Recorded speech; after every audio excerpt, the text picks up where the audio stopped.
Nice ರಸ್ತೆಯಲ್ಲಿ toll ಸಂಗ್ರಹವನ್ನ ತಕ್ಷಣ ನಿಲ್ಲಿಸಬೇಕು ಅಂತ ಇದೀಗ ಆಗ್ರಹ ಕೇಳಿ ಬರ್ತಾ ಇದೆ.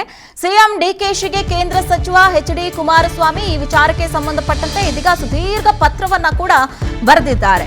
ಅಷ್ಟೇ ಅಲ್ಲದೆ ನೈಸ್ ರಸ್ತೆಗೆ ಭೂಮಿ ನೀಡಿದಂತಹ ರೈತರಿಗೆ ಇನ್ನೂ ಕೂಡ ಸರಿಯಾದಂತಹ ಪರಿಹಾರ ಸಿಕ್ಕಿಲ್ಲ. ಆದ್ರಿಂದ ಭೂಮಿಯನ್ನ ನೀಡಿ ಮಾಲೀಕರು ಇದೀಗ ಬೀದಿ ಪಾಲಾಗಿದ್ದಾರೆ. ಹೀಗಾಗಿ ನೈಸ್ ಸಂಸ್ಥೆ FWA ಮತ್ತು PTA ನಿಯಮವನ್ನ ಉಲ್ಲಂಘನೆ ಮಾಡಿದೆ.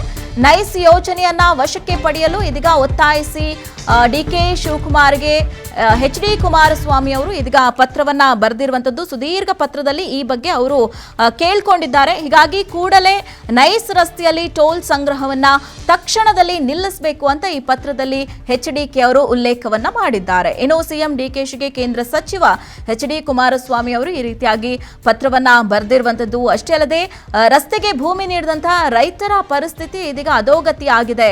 ಅವರಿಗೆ ಸರಿಯಾದಂತಹ ಪರಿಹಾರ ಸಿಕ್ಕಿಲ್ಲ. ಏನು ಆಶ್ವಾಸನೆ ಕೊಟ್ಟು ಭೂಮಿಯನ್ನ ರೈತರಿಂದ ಪಡೆದುಕೊಳ್ಳಲಾಯಿತು ಈ ಒಂದು ನೈಸ್ ರಸ್ತೆ ನಿರ್ಮಾಣಕ್ಕೆ ಅಂತ ಹೇಳಿ, ಆದ್ರೆ ಆ ಒಂದು ಆಶ್ವಾಸನೆ ಇದಕ್ಕೆ ಯಾವುದೂ ಕೂಡ ಈಡೇರಿಲ್ಲ. ರೈತರಿಗೆ ಬರಬೇಕಾದಂತಹ ಪರಿಹಾರವೂ ಕೂಡ ನೆಟ್ಟಿಗೆ ಬಂದಿಲ್ಲ.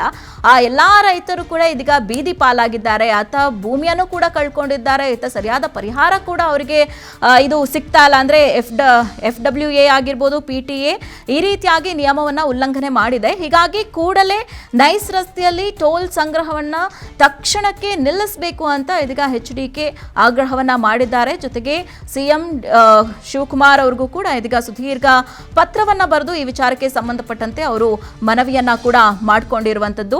ಅಷ್ಟೇ ಅಲ್ಲದೆ ಈ ಒಂದು ರಸ್ತೆಗೆ ಅಂತ ನೈಸ್ ರಸ್ತೆಗೆ ಅಂತ ಏನು ಭೂಮಿಯನ್ನ ಕೊಟ್ಟಿದ್ರಲ್ವ ರೈತರು, ಆ ರೈತರಿಗೆ ಇನ್ನೂ ಕೂಡ ಪರಿಹಾರವನ್ನ ಕೊಟ್ಟಿಲ್ಲ. ಅವರು ರೈತರು ಇದೀಗ ವಂಚಿತರಾಗಿದ್ದಾರೆ. ಭೂಮಿಯನ್ನ ಕೊಟ್ಟು ಸರಿಯಾದ ಪರಿಹಾರವನ್ನ ಕೊಡೋ ತನಕ ನೈಸ್ ರಸ್ತೆಯಲ್ಲಿ ಟೋಲ್ ಸಂಗ್ರಹವನ್ನ ನಿಲ್ಲಿಸಬೇಕು ಅಂತ ಇದೀಗ HDK ಅವರು ಆಗ್ರಹವನ್ನ ಮಾಡ್ತಾ ಇರುವಂತದ್ದು. ಸ್ವತಃ ಸಿಎಂ DK ಶಿವಕುಮಾರ್ ಅವರಿಗೆ ಇದೀಗ ಕೇಂದ್ರ ಸಚಿವ HDK ಅವರು ಪತ್ರವನ್ನ ಬರೆದು ಕೂಡ ಈ ಬಗ್ಗೆ ವಿವರಣೆಯನ್ನ ನೀಡಿದ್ದಾರೆ. ಅದರ ಬಗ್ಗೆ ಮಾಹಿತಿಯನ್ನ ಕೂಡ ನೀಡಿ ನೈಸ್ ರಸ್ತೆಯಲ್ಲಿ ಟೋಲ್ ಸಂಗ್ರಹವನ್ನ ತಕ್ಷಣ ನಿಲ್ಲಿಸಬೇಕು ಅಂತ ಇದೀಗ ಪತ್ರದಲ್ಲಿ ಮನವಿಯನ್ನ ಕೂಡ HDK ಅವರು ಮಾಡಿಕೊಂಡಿರುವಂತದ್ದು. ಇದರ ಉದ್ದೇಶ ಇಷ್ಟೇ, ಅಂದ್ರೆ ಈ ನೈಸ್ ರಸ್ತೆ ನಿರ್ಮಾಣ ಮಾಡುವಂತ ಸಂದರ್ಭದಲ್ಲಿ ರೈತರಿಂದ ಒಂದಷ್ಟು ಭೂಮಿಗಳನ್ನ ತೆಗೆದುಕೊಳ್ಳಲಾಗಿರುತ್ತೆ. ಹಾಗೆ ಅವರಿಗೆ ಇಂತಿಷ್ಟು ಪರಿಹಾರವನ್ನ ಕೂಡ ಕೊಡ್ತೀವಿ ಅಂತ ಕೂಡ ಹೇಳಲಾಗಿತ್ತು. ಆದ್ರೆ ಅದರಂತೆ ಇದೀಗ ಮಾಡಲಾಗಿಲ್ಲ. ನಿಯಮ ಉಲ್ಲಂಘನೆ ಆಗಿದೆ. ಭೂಮಿ ಕೊಟ್ಟಂತ ರೈತರಿಗೆ ಸರಿಯಾದಂತಹ ಪರಿಹಾರವನ್ನೇ ಇಷ್ಟು ವರ್ಷಗಳಾದ್ರೂ ಕೂಡ ಯಾವುದೇ ಪರಿಹಾರ ಸಿಗದೆ, ಅತ್ತ ಭೂಮಿಯನ್ನು ಕಳೆದುಕೊಂಡಿರುವಂತಹ ರೈತರು ಇತ್ತ ಪರಿಹಾರವೂ ಕೂಡ ಸಿಗದೆ ಕಂಗಾಲಾಗಿದ್ದಾರೆ. ಅವರ ಬದುಕು ಬೀದಿಗೆ ಬಂದಿದೆ. ಹೀಗಾಗಿ ರೈತರ ಪರವಾಗಿ ಇದೀಗ HDK ಅವರು ಈ ರೀತಿಯಾಗಿ ಹೇಳ್ತಾ ಇದ್ದಾರೆ. ಅಷ್ಟೇ ಅಲ್ಲದೆ ಅವರಿಗೆ ಸರಿಯಾದಂತ ಸೂಕ್ತ ಪರಿಹಾರವನ್ನ ಕೂಡ ಕೊಡಬೇಕು ಅಂತ ಪತ್ರದಲ್ಲಿ ಉಲ್ಲೇಖವನ್ನ ಮಾಡಿದ್ದಾರೆ.